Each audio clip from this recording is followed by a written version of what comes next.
Lacan is a fraud, as far as I'm concerned. Glad you say that. Well, I've tried to read Lacan, Yeah. and I cannot make heads or tails of him. Good. And it may be because I'm stupid. It's not. But I don't think so. Now, people have accused Jung of the same sort of mysticism that Lacan engages in, but I can understand Jung. I don't think he's a mystic at all. What Jung was doing is very complicated, and it maps very nicely onto evolutionary biology. Of all the French intellectuals that I've read, I think Lacan is the most fraudulent. Okay. Okay, so we'll just put him aside. Good. And you know, I haven't read that much Lacan, partly because I can't. Now, I've read a lot of Foucault, and I'm rereading The Order of Things. And The Order of Things, I would say if you're writing a book about modeling, as well as reading The Neuropsychology of Anxiety, The Order of Things is very much worth reading. Okay. And he doesn't wander off into ideological. I've only found that he made one mistake in the first half of the book. Because Foucault is a social constructionist to a large degree. But he does talk about it's the categories of the imagination. That's not exactly the phrase he uses. But he does make reference at one point to the fact that our conceptual structures are grounded in an underlying imagination, which to me is a nod to biology. And so, but I like The Order of Things. I read it a long time ago. I'm just rereading it now. So forget about Lacan. Yeah. The feminist. Now, I'm going to argue from the perspective of a biologist here, I would say. I'm going to give the devil her due in this case. Okay, fine. We do have a proclivity to map sexual relationship onto the world. And the degree, for obvious reasons, because we have to perceive sexual relationship at a very deep level. We do have a tendency to animate things or to perceive them as if they're animated. And the degree to which those a priori perceptual proclivities might bias what would otherwise be objective thinking is open for valid discussion. It's perfectly reasonable of you, and I think perspicacious, to have pointed to my attempt to speculate about how these images of intertwined helixes happen to propagate themselves all over the world. Because I have a problem with that because I can't understand why that's the case. So, for example, there's a really interesting Chinese image, which is one of the ones that I referred to in that particular lecture, that shows, I hope I can remember this exactly right. So it's this intertwined underlying serpentine structure giving rise to a female and male form. Yes. And it's portrayed that way in the cosmogonic myth, that these forms emerge out of this underlying helical structure. But there are stories like that everywhere. And so you might say, well, it's a case of false pattern recognition, and that's really a problem, right? That's the problem of misperception. Okay, no, wait, I have no problem with, my big problem is equating it with DNA. That's bullshit. However,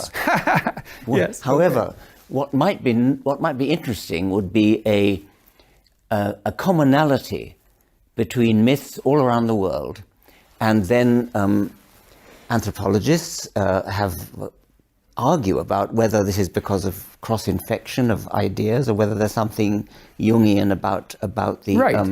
And I think that's a genuinely interesting question. Of course it is.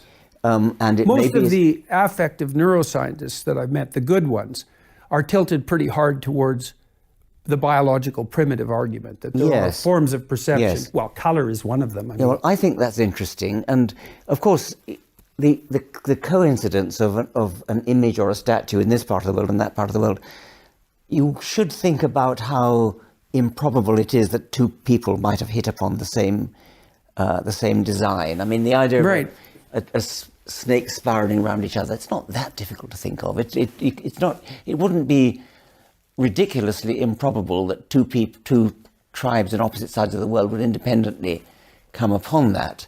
No, and it might not point to anything particular, except that it is the use of snakes. I would say, though, the idea of that coiled snake, or the dual coiled snake, is also a powerful symbol of healing.